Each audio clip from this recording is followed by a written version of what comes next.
Wenn wir die Menschen von heutzutage mit den Menschen vor 100 Jahren vergleichen, dann sehen wir, dass die Menschen heutzutage viel ungesünder leben, dass sie öfters krank werden, dass vor allem in Deutschland alleine schon 60% der Menschen übergewichtig sind, dass in der ganzen westlichen Welt oder in der ganzen Welt sehr viele Menschen an Zivilisationskrankheiten erkranken, wie zum Beispiel Krebs, Herzerkrankungen, Diabetes oder Schlaganfall. Und warum bekommen die Kinder so viel Akne? Kann es wirklich nur an der Pubertät liegen oder liegt es an irgendwas anderes? Und die Antwort darauf ist, ja, es liegt an Zucker. Nein, doch.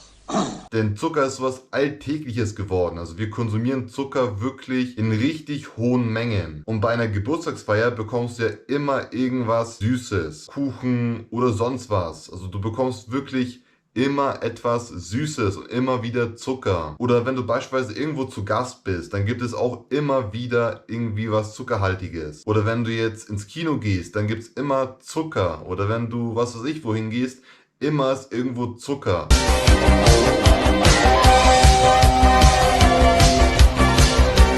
Kindern wird auch immer wieder Zucker gegeben, weil es ja so normal ist und weil man die Kinder irgendwie belohnen möchte. Und Zucker ist so eine sehr schöne Belohnung für die Kinder. Was für ein wirres Gerede. Also da merkt man schon, Zucker ist etwas richtig Alltägliches geworden, das wir heutzutage als normal ansehen. Und da wundert es nicht, wenn es so alltäglich geworden ist, dass diese ganzen Zivilisationskrankheiten entstehen. Weil wir die ganze Zeit Zucker konsumieren, ohne uns bewusst zu sein, dass Zucker eigentlich richtig schädlich ist. Sogar schädlicher als Alkohol. Ja, schädlicher als Alkohol. Und warum Zucker schädlicher ist als Alkohol, dazu kommen wir nach dem Intro.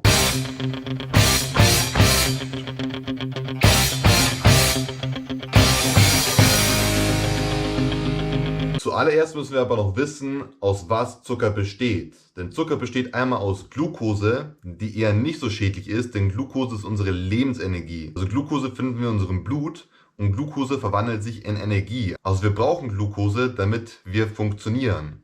Bei Fructose hingegen ist es ganz anders. Sehr viele Menschen denken, ach, Fructose ist ja Fruchtzucker, das ist doch richtig gesund oder nicht? Aber das ist nicht der Fall, denn Obst hat auch noch beispielsweise viele Mineralien, Vitamine, Enzyme, die unser Körper braucht und auch Ballaststoffe, die dafür sorgen, dass halt eben der Zucker von der Fructose, also dieser Fructosezucker, der wird von den Ballaststoffen ummantelt, was bedeutet, wenn du jetzt Obst zu dir aufnimmst, dann kommt der Zucker nicht in deinem Körper an, wie er hätte sonst ankommen können, wenn du nur pur Fruchtzucker zu dir konsumierst. Das bedeutet, Ballaststoffe ummantelt halt eben diesen Zucker, damit der dann letzten Endes ausgeschieden werden kann. Also da gibt es keine große Auswirkungen. Nichtsdestotrotz, der Fruchtzucker alleine ist sehr schädlich für deinen Körper und ist eigentlich Gift mehr oder weniger. Und warum jetzt eigentlich Fructose Gift für dich ist, dazu kommen wir jetzt, wenn wir uns die Stoffwechselvorgänge von Glucose, Alkohol und Fructose angucken. Let's get ready to rumble!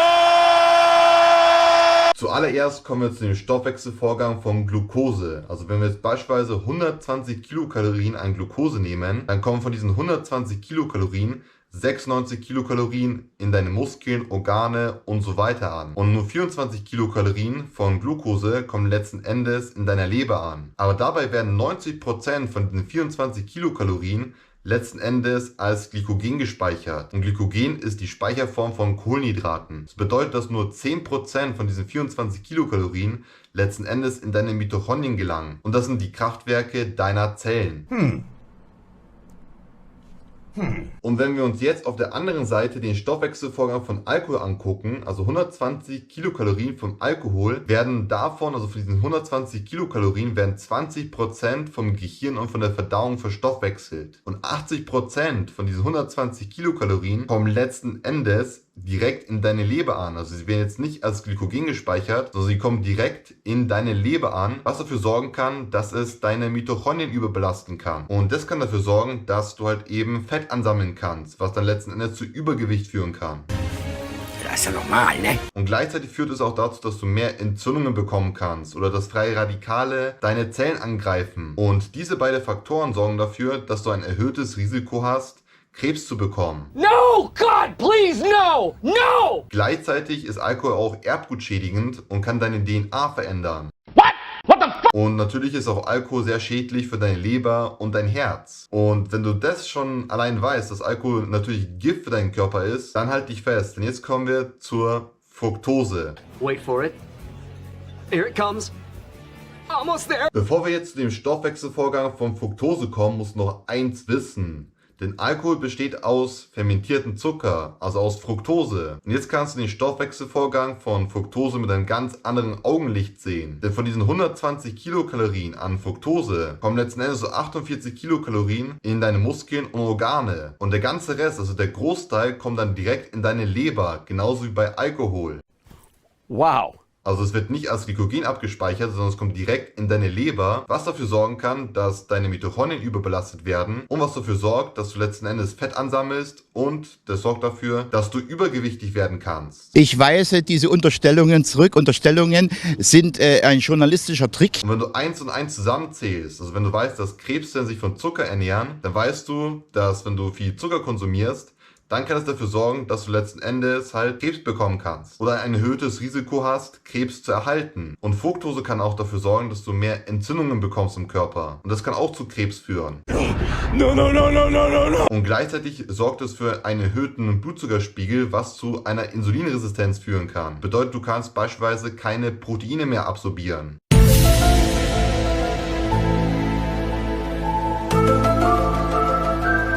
Dann kann es auf jeden Fall auch dazu führen, dass du letzten Endes Depressionen bekommen kannst oder dass du Lern- und Verhaltensstörungen bekommst. Also Fructose bzw. Zucker hat auf jeden Fall auch sehr viele schädliche Wirkungen auf unseren Körper. Und genauso wie Alkohol ist Zucker Gift. Lüge! Aber jetzt fragst du dich bestimmt, ja, warum ist jetzt eigentlich Fructose bzw. Zucker schlimmer als Alkohol?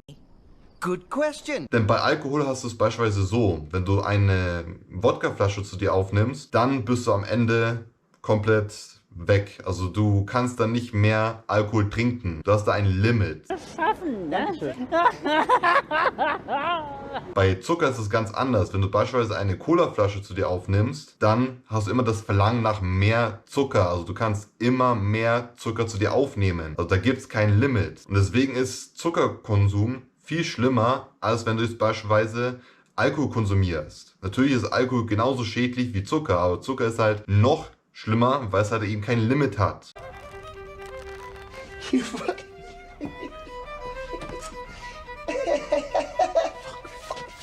wenn wir jetzt beispielsweise die arabischen Länder angucken, die haben zum Beispiel Alkohol verboten, aber die haben trotzdem sehr hohe Krankheitsraten an Übergewicht, Diabetes, Herzerkrankungen und so weiter, weil sie halt eben viel Zucker konsumieren. Jetzt fragst du dich bestimmt, ja, wie kann ich dem Zucker denn entgegenwirken? Nö. Und das Einfachste wäre natürlich, den Zucker zu vermeiden. Am besten, du versuchst einfach Schritt für Schritt den Zucker immer und immer zu reduzieren. Und dabei kann auf jeden Fall ein Video von mir helfen, das ich vor kurzem gemacht habe, wo ich dir aufzeige, was passiert, wenn du 2 Wochen den Zucker weglässt. Das habe ich hier oben irgendwo in der Infokarte verlinkt. Nice. Dann, was du auch noch tun kannst, um dem Zucker entgegenzuwirken, ist, deine Kohlenhydrate zu reduzieren. Denn Kohlenhydrate kommen letzten Endes in deinem Körper als Zucker an. Bedeutet, am besten wäre es, wenn du deine Kohlenhydrate reduzierst und auf eine Low-Carb-Ernährung gehst. Stop it. Get some help. Denn wir haben jetzt keine essentiellen Kohlenhydrate, die wir brauchen, sondern wir haben nur essentielle Aminosäuren und essentielle Fettsäuren. Also Kohlenhydrate kann unser Körper selber produzieren und selber herstellen. Also wir brauchen jetzt nicht unbedingt Kohlenhydrate, um zu überleben. Nichtsdestotrotz kann man immer noch Gemüse und Obst konsumieren. Vor allem mehr Obst, weil Obst halt eben auch mehr Ballaststoffe hat und wie du schon bereits weißt, ummanteln die Ballaststoffe den Zucker, sodass es nicht so hohe und gefährliche Auswirkungen auf deinen Körper hat. Und deswegen kannst du Gemüse auch mehr aufnehmen und Obst kannst du auch aufnehmen, aber halt in geringen Maßen. Aye, aye, Captain. Wenn du jetzt aber sagst, boah, ich muss auf jeden Fall Kohlenhydrate zu mir aufnehmen, da musst du auf jeden Fall zwischen unraffinierten und raffinierten Kohlenhydraten unterscheiden. Und was ist da der Unterschied? Denn wenn du raffinierte Kohlenhydrate zu dir aufnimmst, dann kann es dafür sorgen, dass diese raffinierten Kohlenhydrate deine Mineralstoffe, deine Vitamine und Enzyme rauben, weil sie nicht diese Protein- und körperbildende Elemente haben. Das heißt also, dass raffinierte Kohlenhydrate auf jeden Fall auch deine Gesundheit schaden können. Die können auch dafür sorgen, dass sich dein Blutzuckerspiegel erhöht und es kann dazu führen, dass du in eine Insulinresistenz gerätst. Und gleichzeitig kann es dafür sorgen, dass du halt eben einen Mangel an Vitaminen, Mineralstoffen und Enzymen hast und das kann dafür sorgen, dass du halt letzten Endes Übergewicht bekommen kannst, Depressionen, Lern- und beispielsweise auch Verhaltensstörungen. Nein! Nicht gut! Nein! Deswegen lieber unraffinierte Kohlenhydrate aufnehmen, die auch schon unsere Vorfahren aufgenommen haben. Wie zum Beispiel jetzt halt eben Kartoffeln, Süßkartoffeln, Hülsenfrüchte und so weiter und so fort. Also da muss man auf jeden Fall aufpassen und wirklich schauen, was in diesen Lebensmitteln drin ist. Also am besten natürlich die natürlichsten mit der besten Qualität aufnehmen. Ich hoffe, dass dieses Video sehr informativ für euch war und dass ihr jetzt nun wisst, dass Zucker sehr gefährlich für euch sein kann und dass Zucker sogar schlimmer ist als Alkohol. Und ich habe mich von einem Video von Coach Cecil inspirieren lassen und genau deswegen will ich auf jeden Fall auch Credits geben an Coach Cecil. Deswegen habe ich sein Video unten in der Videobeschreibung verlinkt, wo er auf jeden Fall noch mehr erklärt und ins Detail geht, warum Zucker schädlich für uns sein kann und warum Zucker schlimmer ist als Alkohol. Dann, wenn euch dieses Video gefallen hat, dann würde es mich auf jeden Fall freuen, wenn ihr einen fetten Daumen nach oben auf diesem Video da lässt und mich nicht vergisst zu abonnieren, um kein weiteres Video zu verpassen. Bis dann und bis zum nächsten Video, dein David. Und vergiss nicht, versuch den Zucker zu reduzieren oder am besten den Zucker zu vermeiden.